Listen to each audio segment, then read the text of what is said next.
Good morning, good morning, good morning. JC3 back again. Been under the weather, physically and mentally the last couple of days, so haven't cut a video in a while. Plus, it gave me some time to think about the next video, so I'm just gonna jump right into it. I've been giving it a thought. A lot of time when I shoot videos, it's just a topic on my mind, and then I just kind of free flow from there, and I kind of speak from the heart as I go. But this video, I was thinking, I want to put a little thought into it because it is a controversial topic. There's going to be some feelings that get hurt, but it's okay. That's how we learn. You don't know something's wrong, or you don't know something's different until somebody tells you. So let's talk about the difference between figureheads and leaders, right?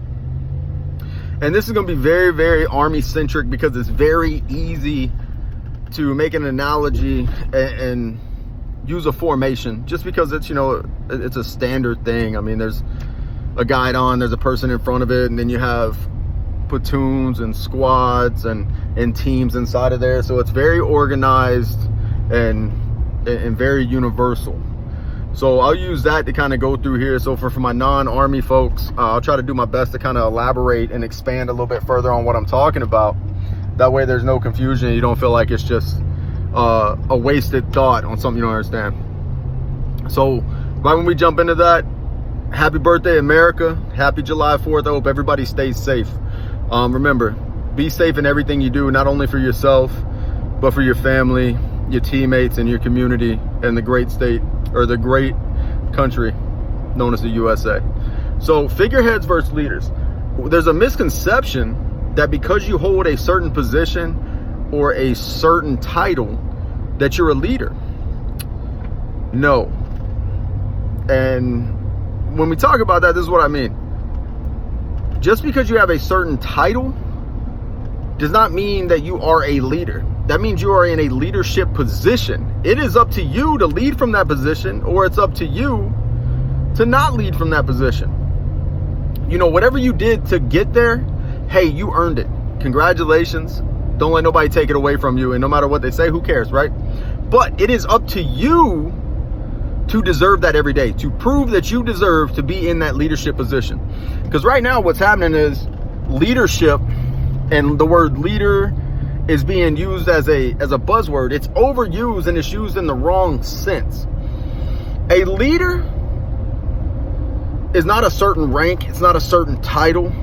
It's a person that other people will follow to get something done, whether good or bad. We have good leaders and bad leaders that are motivating, they're encouraging, and people will follow them no matter what they're doing. Those are character traits and characteristics that come out, and people see that and they just gravitate towards that. A figurehead is a person that has a position. They stand next to a guide on, their picture's on the wall. That is a figurehead position, and we quote it as a leadership position. Okay. It's a mixed bag of people that stand there or people that take that photo. We got really phenomenal leaders that are in those positions, have come out of those positions, and are going into those positions. And then we have some that forget that they're there to serve the ones they're leading. I understand, it's kind of counterintuitive with the word lead, and then you say follow. But any good leader is going to serve the ones that he or she leads. Servant leadership, right? And it's one of the leadership styles out there. It's one that I'm very fond of and I enjoy in my leaders. But when we talk about it, right? So I'll give you a prime example. I don't want to keep this video too long. To wrap this up, figurehead versus leadership. The figurehead's the one that stands in the front and puts it out.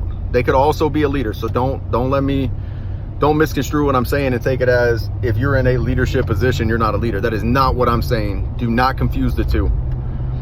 But those two can be drastically different.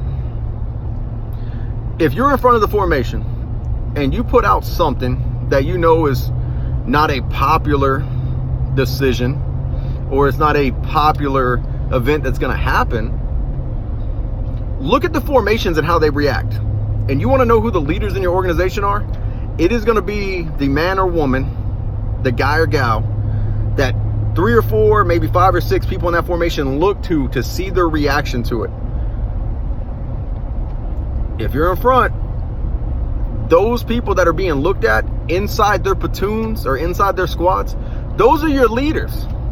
Empower them and get them on your team so y'all together can lead the whole unit, company, or organization to victory. That's what it's about. Just because you are a single person in a single position does not mean you have all the power. And if you think that is true, look again. Talk to your peers, talk to your seniors, and talk to your subordinates. And see what the common consensus is about whether you're a figurehead or a leader. So with that being said, as always, like, subscribe, share, get this out there. So I cut these short videos to kind of spark conversation. Are we on the right track? Are we developing as a team, as a community, as a country? Like I said, once again, happy birthday, America. Happy 4th of July to everyone. Stay safe. JC3.